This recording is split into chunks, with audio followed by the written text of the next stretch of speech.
Boa tarde a todos, boa tarde a todas. Com grande alegria que a gente inicia o quinto painel do SINDEPS, Distrito Federal, Sindicato das Escolas das Faculdades Particulares do Distrito Federal.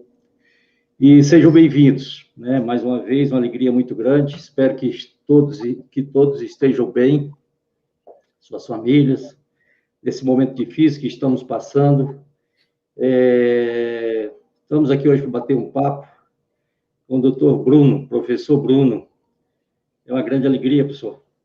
Você está aqui conosco. É prazer você participar desse momento com a gente, um momento tão importante para as instituições, um momento importante para o setor educacional, né?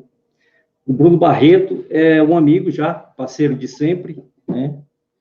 Ele é o fundador CEO da Crátio Educacional e é uma grande alegria, Bruno. Obrigado aí pela participação, obrigado aí pela colaboração. Creio que nesse bate-papo teremos aí boas coisas, né? Pela tua experiência, conheço seu trabalho, entendeu? Parabéns por tudo que você faz, por tudo que você faz pela educação superior no Distrito Federal e no Brasil. E eu passaria a palavra para ti, para você fazer uma breve apresentação, né? E aí nós damos continuidade com o nosso painel. Muito bem, professor. Eu que agradeço as palavras aí também. Muito bacana a gente reunir o pessoal do DF. Já morei por 2 ocasiões no DF. É o quadrado aí que quem já passou sempre fica ligado de alguma forma, né? Agradeço muito o convite aí do sindicato, a gente retomar essas discussões, desde a época da Católica, participei aí de alguns momentos no sindicato, sobretudo discussão da educação à distância, como que a gente poderia expandir a educação à distância dentro do Distrito Federal, como os grandes players se comportavam dentro do Distrito Federal e como que as marcas locais poderiam se sobressair ou pensar novos produtos, tentar novas questões, né? E a fala hoje é mais montei aqui uma apresentação para mais guiar a nossa discussão, mas a ideia é, de fato, como o professor França colocou, a gente poder ter um bate-papo e discutir aí com as instituições, com os mantenedores, os dirigentes das instituições do Distrito Federal, né? E a ideia é de a gente colocar um pouco como que está o cenário hoje dentro do Distrito Federal, o que chama mais atenção e, principalmente, com esse momento de pandemia, quais são as saídas, o que a gente pode buscar de competitividade dentro em Brasília, em todas as satélites, né? Antes da gente iniciar aqui, a gente estava até discutindo aqui com o professor Luiz França, que a gente tem ali uma demanda bastante reprimida, né, de 2020 e agora 2021 também, muita gente com receio de iniciar ainda os seus estudos presenciais, como que fica esse mercado, é um pouco o que a gente vai bater essa bola aqui, tá? Vou passar aqui para a apresentação. Já está aparecendo na tela, professor? Aparece? Não, ainda não. Acho que alguém da TI ia passar ali, vamos ver se ele já... calma aí, deixa eu voltar, porque como eu tinha caído, devo ter que...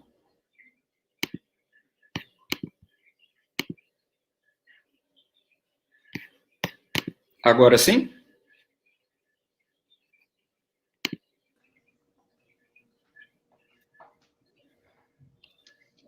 Perfeito, professor.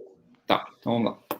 Então, o foco, quando nós recebemos esse convite aí do sindicato para ter essa tarde, esse bate-papo com vocês, para a gente discutir um pouco sobre o mercado educacional, né, no Distrito Federal, sobretudo como utilizar a inteligência de dados para captação e alguns insights de retenção também, né, inteligência de mercado, todas essas questões de dados. A apresentação está separada em 4 momentos.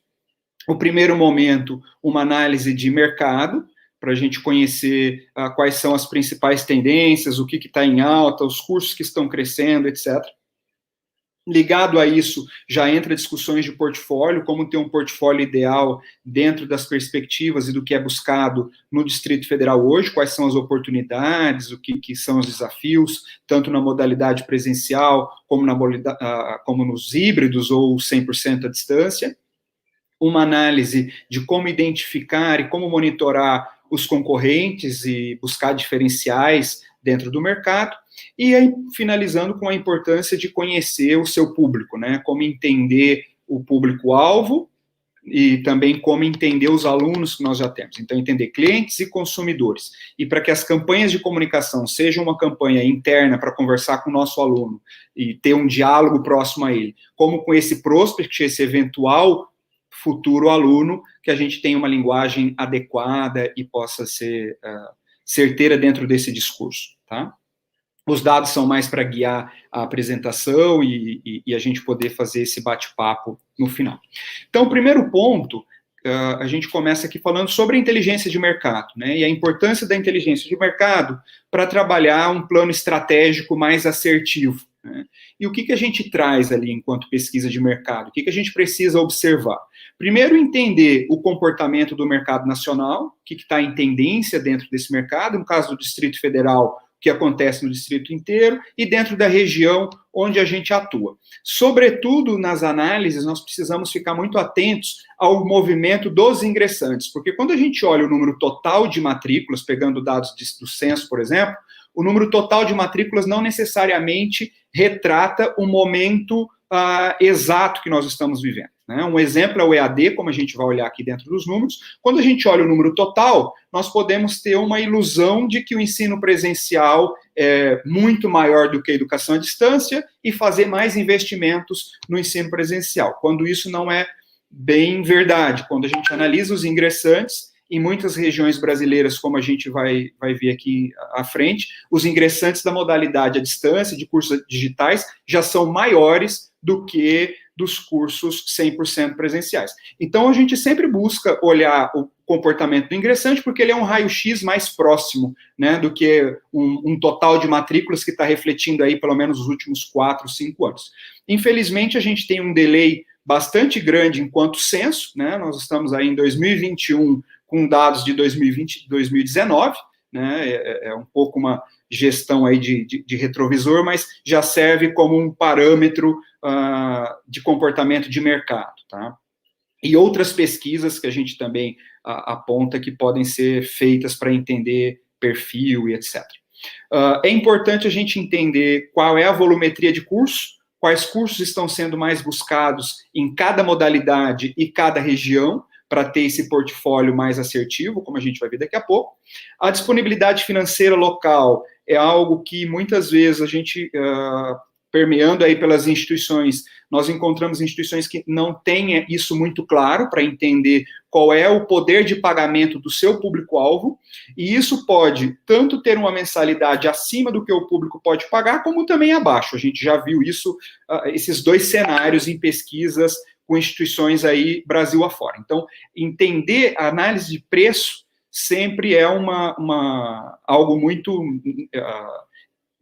sensível dentro dessas discussões para entender esse preço ideal e essa sustentabilidade da instituição. Então, de uma forma geral, a gente pegando dados, por exemplo, da OCDE, eles nos apontam que uma família, ela tende a investir aproximadamente 20% da renda familiar em educação. Então, dependendo do poder aquisitivo do meu público, dos meus alunos, fica muito mais fácil, com algumas métricas, entender a mensalidade mais adequada para cada um desses públicos. O perfil do aluno a gente vai trabalhar um pouco mais à frente, que também entra dentro dessas pesquisas.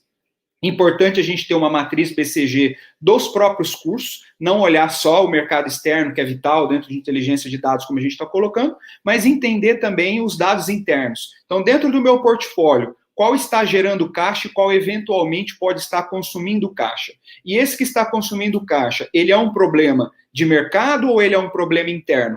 E aqui a inteligência de mercado ela vai fazendo estes cruzamentos para que a gente entenda de fato quando as questões são externas e quando as questões são internas, né? Então a gente pode ter um curso que o mercado está em declínio, né? O mercado está em queda e automaticamente justifica por que a minha captação não está bem dentro daquela área. Mas a gente tem muitos casos que o mercado não está em queda e que o curso específico dentro de uma determinada instituição não está tendo esse desempenho. Então, como é que nós vamos acertar estrategicamente esse curso, pensando desde da matriz curricular, o modelo acadêmico dele, para que ele venha a ter uma curva de aumento na sua captação. A análise da concorrência a gente vai detalhar aqui um pouco específico, até dados do Distrito Federal, então é sempre importante quando a gente analisa dados, entender qual é a movimentação de mercado, quais são as políticas comerciais que estão sendo usadas, qual a estratégia de comunicação, qual linguagem e quais são os nossos diferenciais perante os concorrentes locais. E a precificação a gente já falou um pouco ali em cima da disponibilidade financeira, né? Aqui a gente tem, fazendo essa análise, como tinha colocado, de entender o cenário nacional e depois fazer esse recorte para o mercado local, para entender também o que o mercado local corresponde a tendências nacionais ou não, ou se uma tendência nacional tende a vir a ser uma tendência na nossa região no futuro. Então, esse parâmetro sempre é importante dentro desse recorte, tá? Então, aqui a gente tem uma análise desde 2010 dos números de matrículas no Brasil, né? Tanto na modalidade presencial como na modalidade EAD, né? E abaixo os números totais de ingressantes.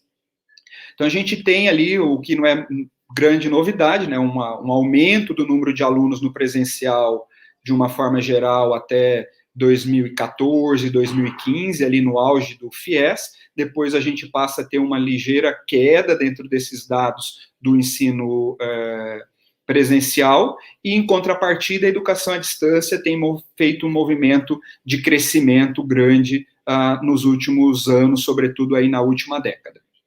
E quando a gente olha o número de ingressantes, por isso que eu tinha colocado essa questão da divisão, quando a gente olha em números absolutos, então são 6,2 milhões aqui no presencial e 2,5 milhões na educação à distância. Pode levar a entender que o presencial é mais importante do que ele realmente está dentro do momento, porque quando a gente olha o ingressante, que seria esse raio-x mais atual, a diferença não é tão grande, né? Então a gente está falando aqui de 2 milhões de ingressantes em 2019, ante 1,6 milhão na modalidade à distância, né? Aqui tem um pouco também para a gente analisar o marketing, o share, como que isso está representando, o presencial com essa queda aí ano a ano, né, e em contrapartida a educação à distância em crescimento. Falando aqui específico da parte de ingressantes, a gente vê aqui o EAD crescendo aí na casa dos 15% ao ano, de 15 a 19, 23%, e em todos os cenários de comparação aqui, exceto de 10 a 19, a gente tem um certo declínio do modelo tradicional de ensino, né? O que a gente tem aqui também é, além dessa evolução das matrículas e mostrando um pouco do crescimento do EAD, quando a gente analisa as regiões brasileiras, em algumas delas, as matrículas à distância já são maiores do que as matrículas em cursos presenciais, falando em número de ingressantes, tá? Então, no primeiro quadrante aqui, a gente enxerga o número total de matrículas no Brasil. No caso específico do Centro-Oeste, 72% das matrículas estão em cursos presenciais e 28% em cursos à distância. Quando a gente analisa os ingressantes, aí específico o Centro-Oeste, onde está o Distrito Federal, a gente já tem um movimento bastante distinto, né? No número total de matrículas, como a gente acabou de ver, são 72%, mas quando a gente olha para ingressante, isso já cai para 57%, e os ingressantes do EAD, 43%. E analisando alguns anos antes, como é o dado de 2015, esses ingressantes do EAD correspondiam a 23% do total, e aqui a gente já quase dobra em menos de 5 anos. E quando a gente analisa a região sul e a região norte do país, a cada 100 matrículas, 55 já eram feitas em cursos à distância no Brasil. Então, aqui já mostra uma tendência de como que os cursos à distância estavam pré-pandemia, que é os dados que a gente tem do censo, e que a pandemia acelerou esse movimento de transformação digital. Então, os resultados de censo de 20 e 21, a perspectiva é que ou em todas as regiões brasileiras, ou não só duas, como a gente está vendo aqui, a gente tem esse aumento bastante significativo das matrículas em cursos digitais. Dentro disso, nós precisamos aproveitar essa onda, entender o que está acontecendo e o que a pandemia também trouxe dentro dessa transformação, né? É óbvio que estamos todos cansados de pandemia, já não tem muito o que falar e debater sobre isso, que a gente já está 1 ano e meio cansados realmente dela, É óbvio que dentro de uma pandemia todos já conhecem a atrocidade disso, mas do ponto de vista de transformação digital, ela acelerou o processo em muitas instituições brasileiras. Então, coisas que iriam acontecer em 5, 7 anos, nós precisamos fazer aí de um mês para o outro, literalmente, quando começa a pandemia. Então, lá no início, imaginávamos que íamos ficar 15 dias, 30, depois 2 meses, ninguém imaginava, no final de 2019, de 2020, que a gente teria um maio de 2021, como nós tivemos, né? E esperamos aí que a vacinação consiga, de fato, fazer essa retomada, e há uma demanda bastante reprimida de 2020 e 2021, de pessoas que não iriam entrar na educação superior do país e não entraram, e nós precisamos de um planejamento para receber esses alunos a partir de 2022, com essa aceleração da vacinação. Então, como entender e como participar desse processo de transformação digital? Porque é muito diferente também o que nós fizemos com os cursos presenciais, dando aulas síncronas, né? Então, o professor ali do presencial fazendo uma aula ao vivo do que ele faria dentro da sala de aula. Isso não é educação à distância, né? Então, a educação à distância, ela tem muito mais momentos assíncronos do que momentos síncronos, que é o que a gente está fazendo dentro da pandemia. Então, como que a gente pode pensar em acelerar a nossa transformação digital ou iniciar concursos, sejam 100% à distância ou concursos híbridos, que é o que nós acreditamos ser a principal tendência para os próximos anos, né? E mesmo passando a pandemia, o que nós acreditamos aqui na empresa é que o curso 100% tradicional, como nós tínhamos pré-pandemia, ele tende a não existir mais, em que, principalmente, na grande maioria dos cursos, né? Talvez aí na medicina, algumas aulas reguladas, algumas áreas que ainda que tem uma regulação maior perante o Ministério, como psicologia, odonto, pode ter um comportamento um pouco distinto. Mas já não fazia sentido, sobretudo para o aluno noturno, que trabalha o dia inteiro, passar 5 dias da semana, 4 horas por dia, dentro de uma sala de aula física, vendo uma explanação teórica ou um PowerPoint. Isso ele pode fazer dentro da casa dele. Então, o próprio aluno vai ser mais crítico depois da pós-pandemia, com os momentos presenciais. Então, acreditamos que irá haver uma valorização dos momentos presenciais por parte do alunado, tá? E dos novos prospects aí, dos novos alunos que nós vamos ter a partir de 2022. Então, isso exige uma reorganização e um planejamento bastante sério por parte das instituições. Desde um planejamento estratégico, entender o mercado, qual é o portfólio que nós vamos ter, se nós vamos trabalhar com a educação híbrida, como que isso vai ser trabalhado, qual é a relação do professor, do tutor, né, a sustentabilidade, que é muito importante desse processo. Então, é uma grande enganação achar que a educação à distância é mais barata do que o presencial. Nós precisamos pensar, e até podemos discutir um pouco mais ali na hora do debate, como estruturar essa operação para que, de fato, ela seja sustentável, e toda a preocupação aí com marketing, vendas, a captação e a retenção de alunos. E falando da parte digital, a evasão da educação à distância ela é muito maior do que a do presencial, então ela recobra ainda mais cuidados com esse aluno, com um relacionamento, com o atendimento desse público. Aqui já dados específicos do Distrito Federal,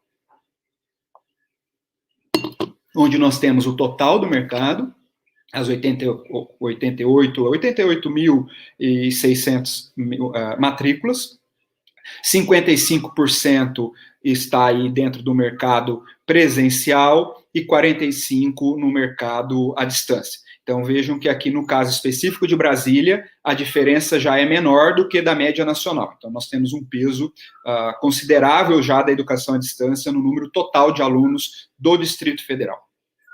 E quando a gente analisa 2015, era só 25% do volume total de ingressantes, e hoje a gente já tem 45% nas instituições de Brasília e das satélites, né?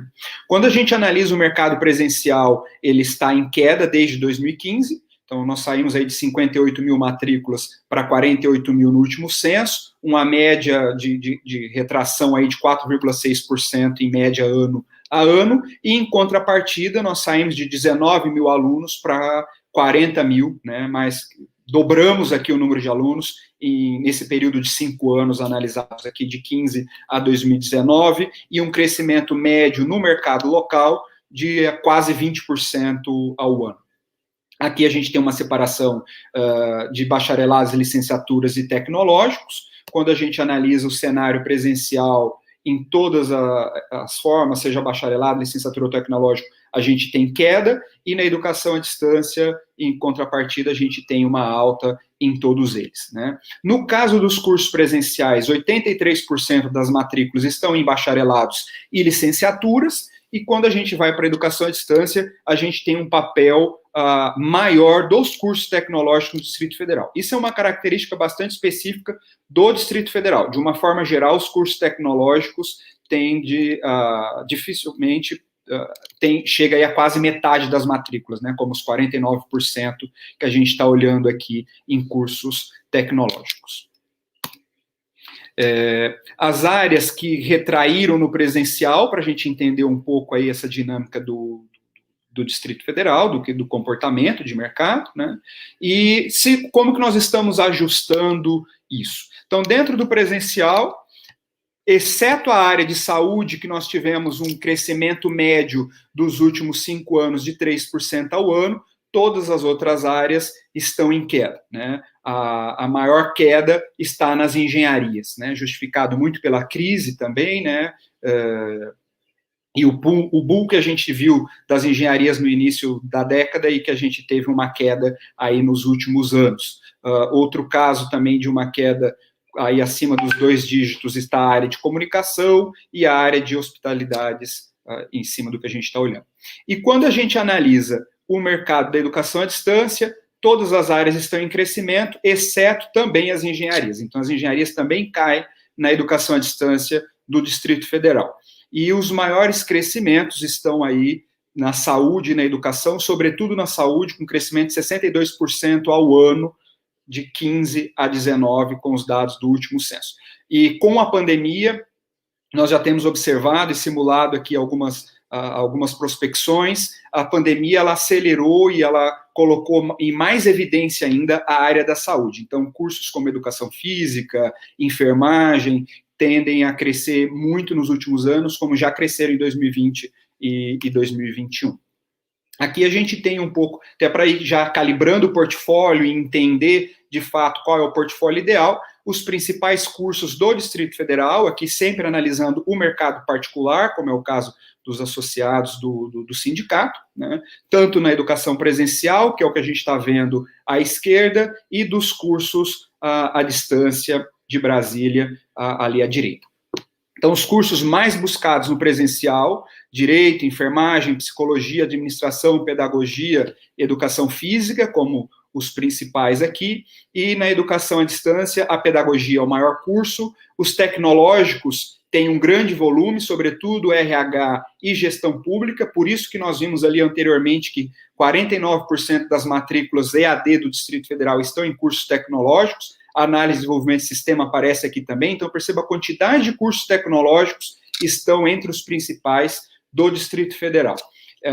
Quando a gente analisa tudo que está em vermelho aqui é o que está em queda, comparando 15 até 2019 ano a ano, ou o último ano do censo comparado ao penúltimo, 18 e 19, e aqui, com algumas exceções, a grande maioria, a gente tem um crescimento muito importante, né? Como novos cursos que entraram como semipresencial. Então, se a gente olha a fisioterapia aqui, a gente não tinha matrículas em 2015 e um crescimento considerável, fisioterapia, biomedicina, todos esses cursos da área da saúde, como a gente já tinha colocado como destaque, nutrição, educação física, com um bom crescimento nos últimos anos, né? Então, é muito importante a gente entender esse ambiente, ver o que está sendo mais buscado para ter um portfólio ideal, adequado a cada segmento, né? Pensando aí na gestão acadêmica, nas políticas que nós vamos ter de oferta, com a sustentabilidade, questões administrativas, financeiras, comerciais e, sobretudo,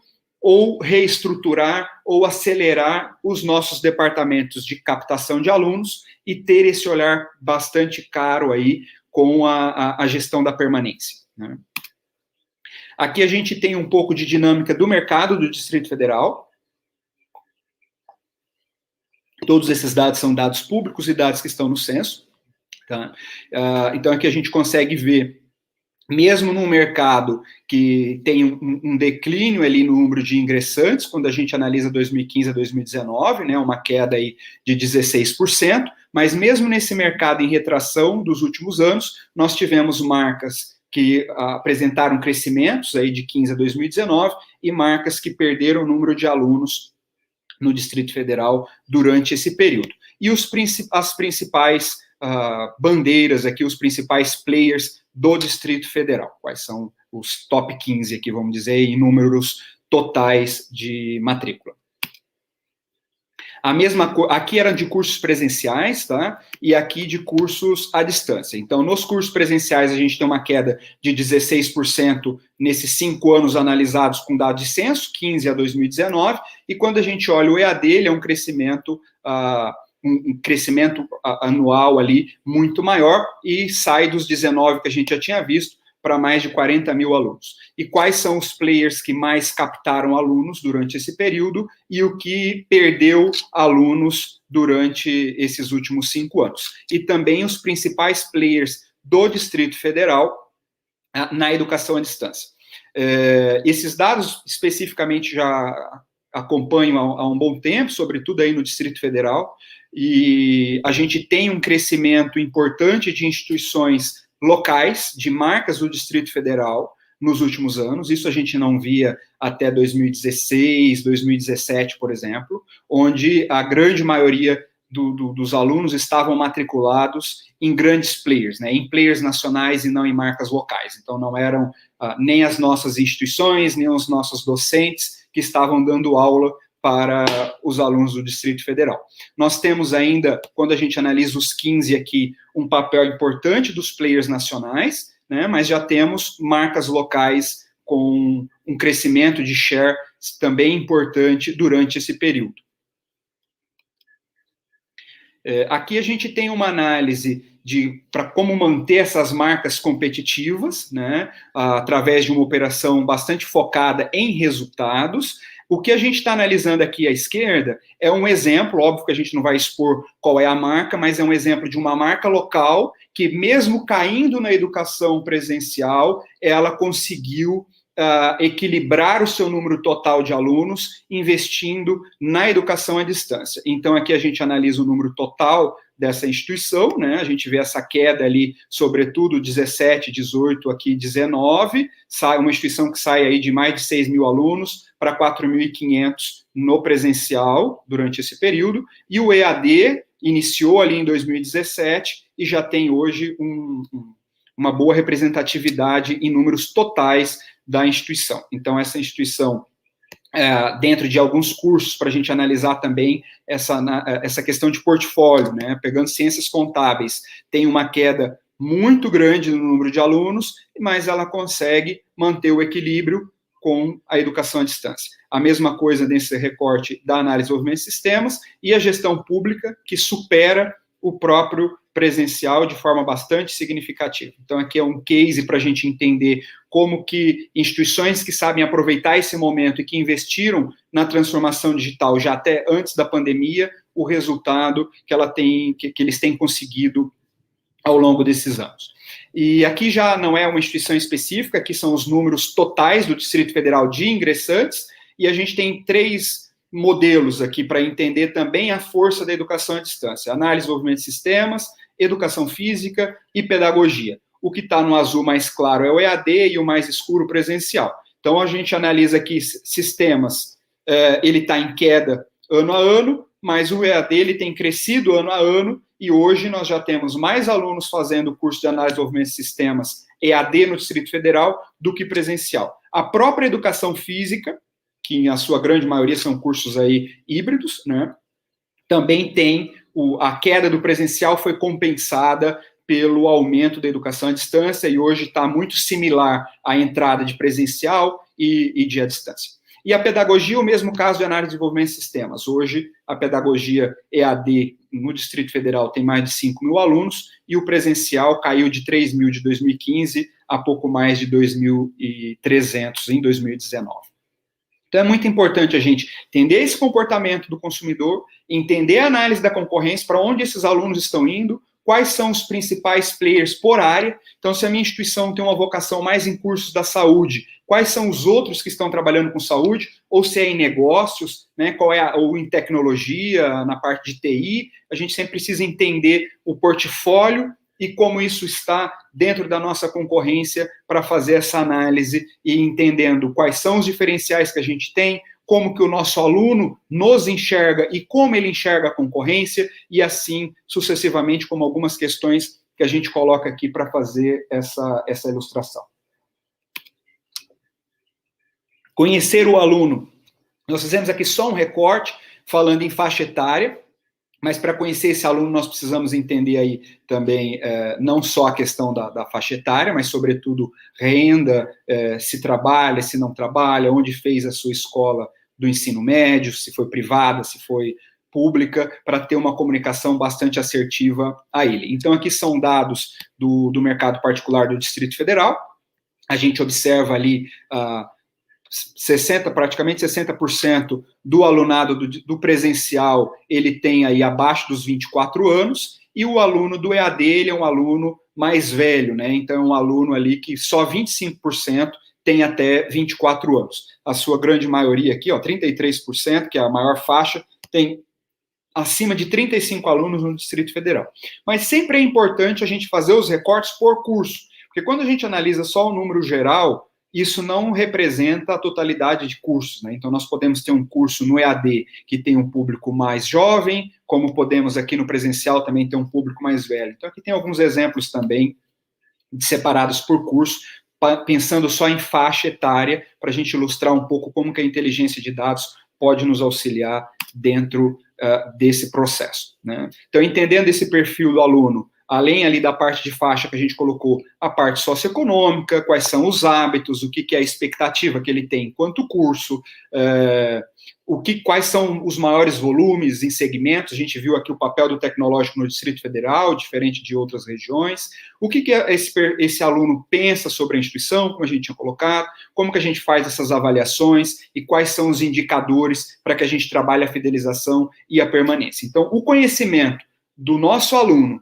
e do futuro aluno faz com que a gente tenha campanhas de comunicação, campanhas de captação mais assertivas e com a linguagem específica deste público, tá? E aqui já dentro das considerações finais, para que a gente possa abrir ali o debate com o professor Luiz, para que a gente, de fato, principalmente pensando em pandemia, antes de pandemia já era muito importante a gente pensar a gestão, pensar o negócio, sobretudo do ponto de vista aí do marketing, do comercial, né, para ter uma boa captação e uma boa sustentabilidade dentro dessas instituições. Então, desde de lideranças, como que está nossas atividades de marketing, qual é a mão de obra que nós temos hoje, quais são os prestadores de serviço que podem nos auxiliar dentro desse processo, como fazer uma expansão, como analisar o nosso portfólio, esses são pontos bastante importantes, sobretudo para o êxito pós-pandemia e essa demanda reprimida que a gente vem colocando, né? Repensar e renovar as políticas comerciais, fazer um acompanhamento bastante sistêmico de metas, sobretudo, sempre a gente indica que a gente tem ali uma perspectiva de pelo menos para os próximos 3, 5 anos, desde metas e de todos os planejamentos, para entender qual é o foco, qual é a direção que a instituição vai tomar para os seus próximos anos, e ter, de fato, um calendário comercial e de relacionamento, desde empresas, para fazer essas captações de lead e aumentar esses números dentro das modalidades, seja presencial ou de educação à distância, tá? Os dados para a gente favorecer esses debates são esses, e a gente fica aqui à disposição para a gente debater, responder dúvidas. Estou vendo aqui que o chat já está bem movimentado aqui. Por enquanto, obrigado aqui por essa parte. Aqui tem meus dados também, e-mail, celular, fiquem à vontade também dentro de um outro momento que precisar, outra informação que a gente não conseguir necessariamente discutir tudo aqui hoje. Muito bom, professor. Obrigado, professor Bruno. Só reforçando, hoje a gente está no 5º painel Inteligência de Mercado, com o professor Bruno Barreto, fundador e CEO da CATEC Educacional. Um velho parceiro, pessoa de muita capacidade, já estivemos trabalhando juntos, E, realmente, para a educação superior no Brasil e no Distrito Federal, é muito importante a sua participação, Bruno. Mais uma vez, obrigado. Eu queria fazer algumas considerações, porque nós estamos falando, Bruno, do Distrito Federal, mas nós temos muita gente de fora, né? Nós temos pessoas de outros estados, né? Como do Ceará, de Sobral, José Machado Linhares, um amigo, né? Nós temos também de Natal, pessoas de Natal. Então, nós temos pessoas do Brasil inteiro nos assistindo, nesse momento tão complexo, tão problemático, que nós estamos passando na educação superior, em toda a educação no mundo, né? Então, eu queria te fazer, só para você dar uma reforçada, na questão do perfil do aluno. Esse aluno que hoje se encontra dentro de aqueles que continuaram estudando e aqueles que querem voltar a estudar, ou então se matricular. Queria que você desse um pouquinho, só para qual é a dificuldade e o perfil desse aluno, que é muito importante para o Brasil inteiro entender qual é o perfil desse aluno. A insegurança que ele está passando, você conhece isso, a gente sabe disso, que o aluno está passando por momentos muito difíceis, porque a pandemia trouxe um novo modelo, que daqui a pouco é o segundo item que eu vou te perguntar, das tecnologias. A gente sabe que mudou o formato. Na tua visão, qual é o modelo desse aluno que nós temos hoje, buscando, querendo voltar para a educação superior? Tá. A primeira reflexão, professor, e assim, até uma provocação para os nossos convidados aí que estão aqui conosco na live, eu vejo que a gente tem também um problema de modelo, tá? Por isso que eu vejo, cometendo uma heresia, bem entre aspas, me compreendo, como que a pandemia foi positivo nesse sentido, para que a gente começasse a pensar melhor o modelo do que nós temos de educação superior no país, né? Isso é uma coisa, como a gente tem aí convidados, pessoas participando de outros estados também, é uma preocupação do país inteiro, né? E o nosso modelo, antes de entrar no que o professor está colocando aqui, pensando, o nosso modelo, ele já era um modelo bastante antigo, pré-pandemia. Então, se a gente olhar as nossas salas de aula tradicionais até fevereiro de 2020, com o que era feito, esse ano é o ano de comemoração do primeiro centenário, o primeiro centenário de uma universidade brasileira, que é a Federal do Rio de Janeiro. Se a gente olha as fotos de 1911 e as fotos da sala de aula de hoje, elas não são tão diferentes. Então, eu vejo que a primeira crise, ela vem pré-pandemia, ela é uma crise de modelo, né? E nós já temos áreas, como é a parte de TI, por exemplo, que as empresas têm contratado em larga escala e não necessariamente essas pessoas passaram por uma formação regular, por um curso superior, né? Então, isso traz muitos pontos de atenção do que como que as instituições estão ligadas ao mercado de trabalho. Muitas vezes a gente está tão preocupado, e é óbvio que não dá para ser tão diferente, não dá para não estar preocupado com a regulação, né? Mas às vezes a gente foca tanto na regulação que a gente esquece do mercado. E ninguém entra para fazer uma faculdade para fazer a prova do ENAD e falar, eu vou fazer a faculdade X porque eu vou ter nota 5 no ENAD. O aluno não entra para fazer a faculdade pensando em ENAD. Isso é uma preocupação interna nossa, né, por conta de regulação. Ele quer entender de mercado, ele quer entender de empregabilidade, onde que esse curso vai colocá-lo de forma melhor. Então, por que o curso de tecnologia ali em gestão pública é tão importante no Distrito Federal? Se a gente abrir um curso de gestão pública em Manaus, não vai ter o mesmo desempenho que tem em Brasília, por razões óbvias. Então, a gente precisa entender, de fato, o que o mercado precisa. E aí, entrando durante a pandemia, um case que eu queria colocar aqui é o da Faculdade Descomplica. Então, Descomplica iniciou sua operação não sendo uma faculdade, foi credenciado já durante a pandemia com curso 100% à distância, todos os cursos da Faculdade Descomplica são à distância.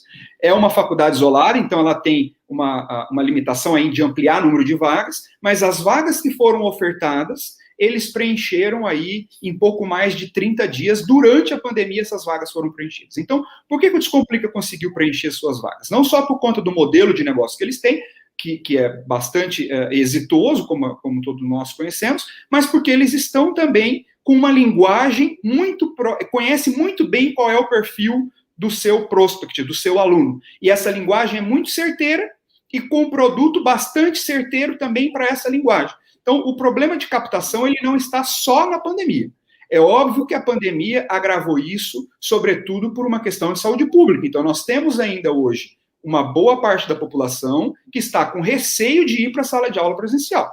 E como a gente estava discutindo até aqui um pouco antes da live com o professor Luiz, a vacinação tende a melhorar isso, então nós vamos ter aí nós temos já uma demanda reprimida para a captação de 2022. Mas não é só passar a pandemia se a gente não tiver cursos que sejam, de fato, o que o mercado precisa, o que o mercado busca, porque cada vez mais ele vai focar sua carreira nisso. E quando a gente olha, por exemplo, o caso de algumas universidades corporativas, de certa forma é um pouco o fracasso do nosso modelo universitário também, porque a gente passa 4 anos com um aluno de administração, por exemplo, que quando ele forma, a empresa que o contrata ainda tem que colocar ele 1 ano num curso interno para que ele, de fato, saiba fazer o que a empresa precisa, né? Então, essa reflexão que eu queria colocar, para entender, de fato, não só focar na pandemia e colocar, é óbvio que a pandemia impactou, não estou minimizando isso, mas não é só a pandemia que dificultou a captação. Quando a gente acabou de ver os números aqui, o presencial do Distrito Federal, no caso, que são os dados que a gente está colocando, ele já cai desde 2015, né? Perfeito. Só mais uma pergunta, aliás, é mais uma introdução, Bruno, no seguinte, para você dar uma reforçada aí, sobre as metodologias. Tivemos até o início da pandemia 2 métodos de ensino da educação superior, presencial e à distância. Era o conhecimento do grande mercado, né? O aluno conhecia esses 2 métodos de ensino. Hoje, a gente ampliou, fala um pouquinho sobre isso para nós, ampliou essa situação, porque presencial e à distância, eles vão continuar sendo, logicamente, com as tecnologias chegando, o híbrido e outras que tem aí para fazer, o digital. Só queria que você falasse alguma coisa nesse sentido, só para a gente dar uma reforçada. Tá. Vou até retomar uma outra live que nós fizemos com o Henrique Sartori, que também é bastante conhecido aí do sindicato, convite da ANEC também aí de Brasília, a gente fez uma live o ano passado, específico sobre essa parte de regulação e de cursos híbridos e tal. E o que o Henrique destacou ali, que eu comungo muito disso? Que a gente está caminhando para um futuro sem modalidades, né? Porque quando a gente fala de educação à distância, a gente está falando de uma metodologia, de uma forma de ensinar o aluno mediado pela internet, por satélites, etc, etc. Isso não é, no sentido estrito da palavra, uma nova modalidade. Então, o que eu vejo como perspectiva não é só essa dicotomia que nós temos hoje, cursos presenciais e cursos à distância. Quando a gente mostra os dados, acaba dividindo presencial à distância, porque como o censo faz a tabulação dos dados, como ele colhe esses dados. Então, quando a gente fala de educação híbrida, por exemplo, nós não temos uma regulação para híbrido hoje. Então, hoje o híbrido pode ser um curso à distância e que cumpre a carga horária legal ali dos 30% e de presencialidade, ele pode ser híbrido, como eu posso ter um curso presencial mesmo sem credenciamento de educação à distância, no caso da minha faculdade, do meu centro universitário, e eu posso ofertar 40% à distância, que também seria um curso híbrido. Mas nós não temos números no censo para representar até qual é a quantidade de alunos que estão estudando em modalidades assim. A gente faz um pouco a divisão entendendo por curso. Então, quando eu vejo um curso de enfermagem, eu estou entendendo que esse curso é um curso híbrido e não um curso 100% à distância, por questão das atividades práticas, etc., de laboratório que eles precisam ter. Então, o futuro, ele tende a ser muito mais, a regulação tende a caminhar pela questão da qualidade acadêmica do que separar as qualidades. Então, as modalidades. Se a gente tem uma faculdade que ela é autorizada para ter um curso de administração de empresas, o correto seria essa instituição, dentro da sua autonomia acadêmica, dizer se o seu curso vai ter 10, 20, 30, 40, 50, quantos por cento de presencialidade ou de distância. Porque esse é o modelo, a forma, a metodologia que ela vai utilizar para fazer isso. A gente tem hoje casos até da medicina, de muitas coisas que são feitas, mediadas por tecnologia. Então, uma área super tradicional, né? Como a medicina, a gente consegue trabalhar algumas questões mediadas a tecnologias, não faz muito sentido a gente continuar com essa divulgação em separar cursos, né? É como se a gente tivesse há tempos atrás aí o curso do Data Show e o curso da lousa tradicional. Isso não impacta tanto no modelo acadêmico. Tanto que isso, o preconceito que a gente tinha na educação à distância nos primeiros anos, eles foram sendo suprimidos ano a ano, exatamente pela qualidade desses cursos à distância. Quando a gente analisa dados do próprio ENAD, cursos EAD tendem a ir melhor do que alunos que estão no 100% presencial, concursos públicos a mesma coisa, então não é uma modalidade que vai dar qualidade ou não para aquilo, e sim a metodologia que essa instituição vai utilizar, adequada dentro do processo de ensino-aprendizagem, para que aquele aluno progrida de fato para onde a gente espera que ele chegue dentro do perfil de egresso. Bruno, as tecnologias, ela hoje acompanha esse movimento, porque nós tivemos uma virada de página em março, abril de 2020. Hoje, as tecnologias, nós como mantenedores e as faculdades que estão aí, já tem essa tecnologia no mercado para oferecer esses novos métodos de aprendizagem? Já, na verdade, tudo que a gente está usando agora e que a gente entende como uma inovação, ela não é uma inovação de fato, porque todas essas tecnologias já existiam pré-pandemia, né? E isso não só na educação, por exemplo, a gente está fazendo uma live aqui agora e que tem pessoas de outros estados.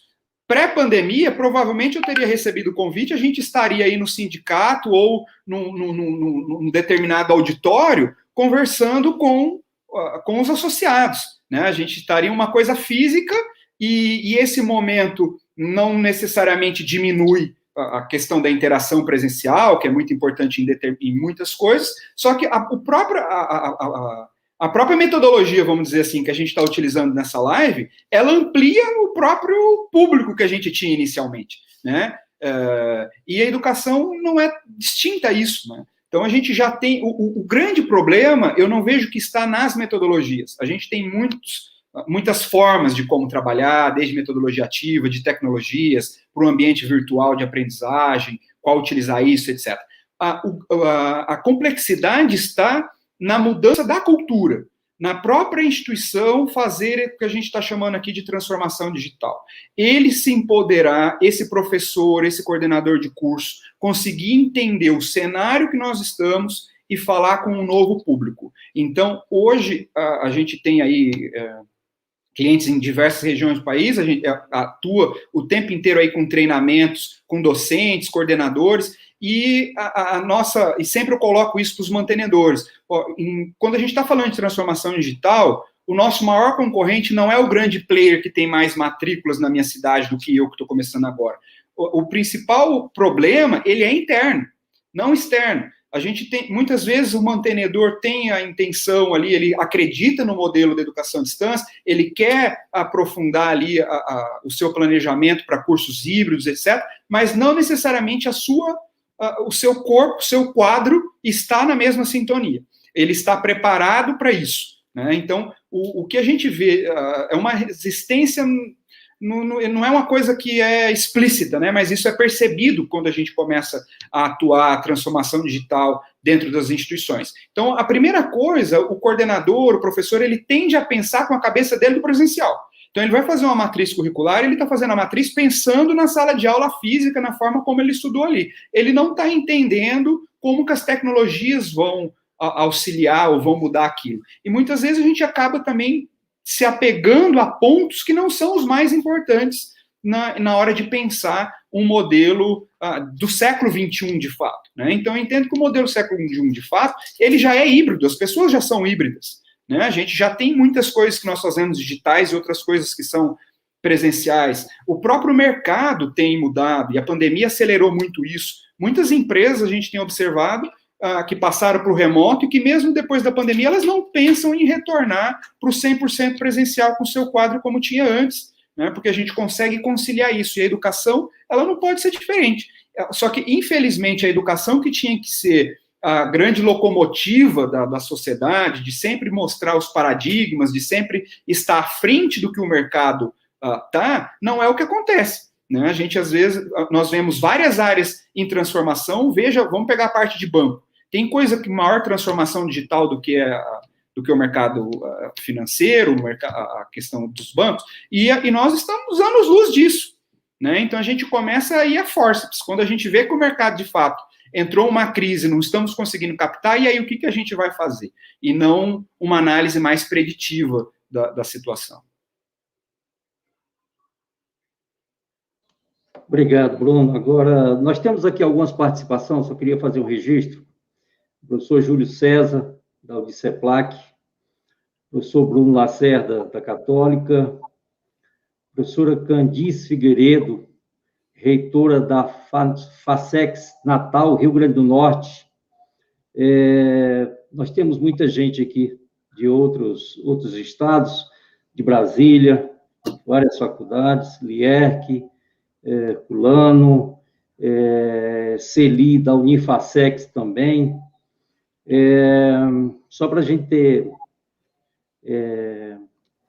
uma ideia, Crátilo, Santa Catarina, né?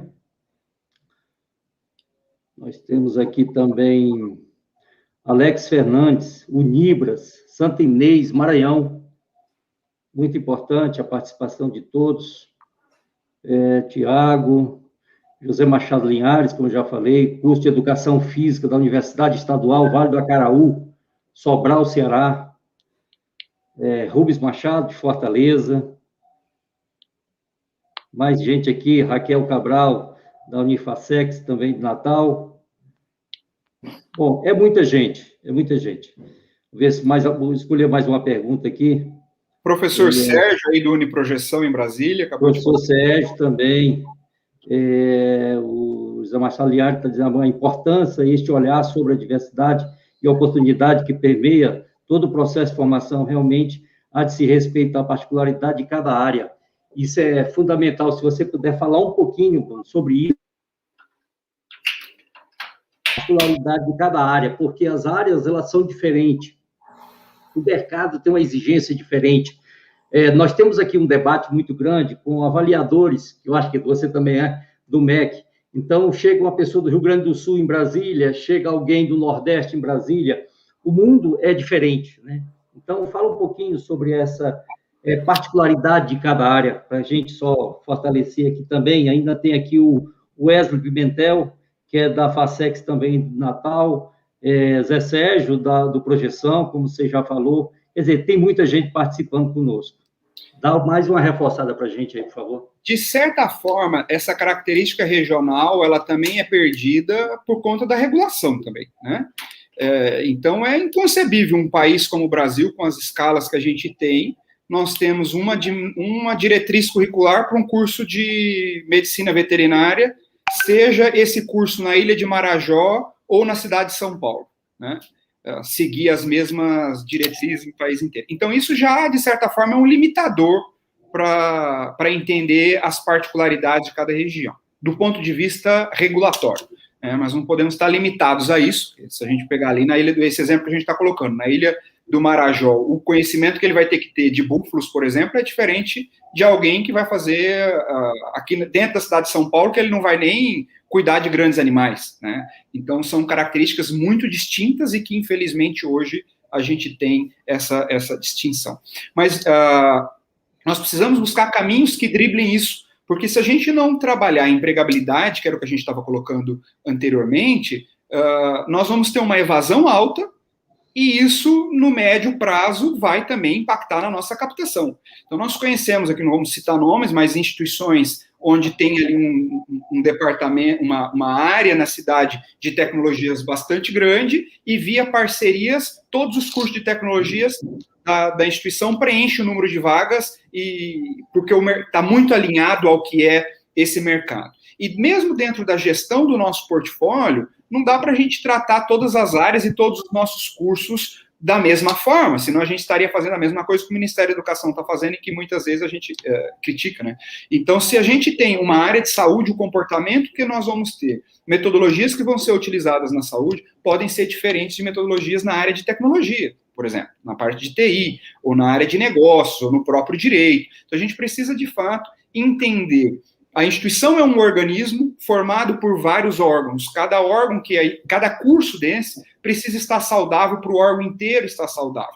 E o tratamento para cada órgão, ele pode ser distinto, né? Então, é muito importante a gente entender, dentro desse cenário, como eu estava até colocando, cursos que estão gerando caixa, cursos que podem estar consumindo, o problema pode estar na matriz desse curso, no modelo acadêmico dentro daquele determinado curso, como nós já vimos também modelos onde um curso de medicina trabalha o PBL 100% sem nenhum problema, e isso num curso de negócios, não estou dizendo que seja problema, né? Mas instituições que já conseguiu implementar numa área, em outra área ela não conseguiu a mesma desenvoltura, por conta da característica do aluno. Então, o foco sempre é entender o que o mercado está buscando e qual é o perfil desse aluno, o que esse aluno também está buscando dentro do meu curso, para que eu possa falar essa linguagem para ele. E essa discussão, muitas vezes, elas não acontecem dentro das instituições, sobretudo nos colegiados de curso. Então, quando está pensando numa matriz, está muito mais pensando, em alguns casos, até no corpo docente, né, o que cada um vai dar de disciplina, ou ele está pensando no que está na diretriz curricular daquele determinado curso, e poucas vezes se olha para o mercado. O que mais está contratando dentro da minha região, dentro daquela determinada área. Muito bom. Obrigado, Bruno. Mais uma pergunta, a gente está encerrando, né? Mas eu queria só fazer uma pergunta aqui do professor Alano Nogueira. O modelo de captação, membro trazendo membro, né, que é uma coisa muito comum, né, o boca a boca. É uma maneira com bastante efetividade no processo de captação. O senhor acha que esta maneira de captação será mantida? Olha, sim, sempre o boca a boca, ele é muito, muito importante dentro do processo, né? Porque se eu tenho lá um conhecido, um amigo, um primo, um familiar ali que está fazendo determinado curso e que ele me dá um depoimento sobre aquela instituição, isso vai pesar no processo de decisão dele de matrícula. Só que eu vejo que essa questão da indicação, ela tem um peso ainda maior na educação básica do que na educação superior. Por quê? No da educação básica, quando o pai indica para o outro pai, isso reverte automaticamente em uma matrícula, vamos dizer assim. E dentro da educação à distância, dentro da educação superior, o que eu tenho observado? A gente já implementou diversas políticas nesse sentido, de membro indicando membro, até com descontos agressivos, onde, olha, cada X alunos que você indica, você tem um desconto dentro da sua mensalidade. Então, eu vejo que o aluno do ensino superior, raras exceções, colocando mais depoimento de instituições que a gente vivenciou isso, até em Brasília, políticas comerciais de aluno indicando aluno não são tão eficazes como outras políticas que a gente utiliza. Isso não quer dizer que o nosso aluno não continua indicando. A minha percepção é que o aluno faz esse depoimento gratuito. Ele tem um amigo, ele está apaixonado pelo curso de Direito que ele faz na instituição tal, ele falou, olha, vai fazer o curso de Direito na instituição tal, porque lá os professores são assim, etc, etc. Agora, quando a instituição provoca, falou, olha, você faz Direito aqui, se você trouxer 2 alunos, 2 amigos, eu vou dar 10% por cada um que você trouxer, isso sempre tem sido irrisório, o número de alunos que vem por indicação de políticas comerciais, certo? E isso, não sei se me fiz compreender, mas não significa que ele não vai indicar e que a gente não tenha que trabalhar com... E isso também é muito o atendimento, o relacionamento que a gente tem com o nosso aluno para que ele possa, de fato, verbalizar isso para o seu círculo ali de contatos. Muito bom, Bruno, muito bom. Bom, eu acho que já estamos no nosso tempo, né? Eu queria te agradecer, Bruno Barreto, muito obrigado aí pela participação. Eu queria te convocar mais daqui uns dias outros temas que eu conheço a tua capacidade, né, dentro dessa questão da educação, principalmente da educação, essa outra educação à distância que está se destacando desde 2016, fazer um convite já, né, para que a gente participe de outros painéis, trazendo outras temáticas para que a gente possa realmente colocar para a educação superior, não só do Distrito Federal, brasileira, os novos cases, né, as novas formas de fazer educação, nova forma, e entender esse nosso aluno, que é tão importante. Eu acho que a educação transforma, a educação é a única solução de qualquer país que queira desenvolver, ter uma situação social muito mais bem resolvida, e menos polarização. Eu acho que é o conhecimento, e o conhecimento vem muito pela educação. Queria te agradecer, eu queria agradecer a todos, inclusive nos acompanha o Sindeps, DF, sou Luiz França, presidente do sindicato das escolas particulares, das faculdades particulares do Distrito Federal. Bruno, vindo aqui mais uma vez te agradecer e agradecer a todos que participaram conosco aqui. Se cuidem, tá? Nós estamos dentro da pandemia, cada estado está tendo uma situação diferente. Vamos buscar a vacinação, vamos buscar essa condição que tivemos de sair desse momento. E eu acredito que o cenário futuro ele é brilhante. Tivemos conversando, antes de começarmos, sobre esse mercado que está aí retido. Eu acho que temos grande oportunidade de fazer diferente a partir de agora, o segundo semestre de 2021 e o semestre do ano 2022, teremos nova vida na educação, eu creio que todos vacinados aí de uma forma muito tranquila. Eu queria deixar contigo, Bruno, as considerações finais, agradecer e colocar, porque eu te conheço, sei do teu talento, e colocar para o Brasil inteiro a questão da qualidade, um pouquinho a gente viu aqui, Bruno Barreto. Acho que nós vamos ouvir muito falar do teu nome ainda, cara. Que não é o cineasta, né? Professor, eu que agradeço o convite do sindicato, sempre é muito gratificante essas discussões, e acredito, e estou à disposição, quando os momentos forem necessários, e acho que isso é muito o papel e a condução que a gente tem que ter dentro da educação superior, né? Porque quando a gente analisa os números, às vezes a gente está tão preocupado com concorrente, tal instituição é minha concorrente, não vamos compartilhar isso. Acho que a pandemia mostrou que unindo forças a gente consegue resultados melhores.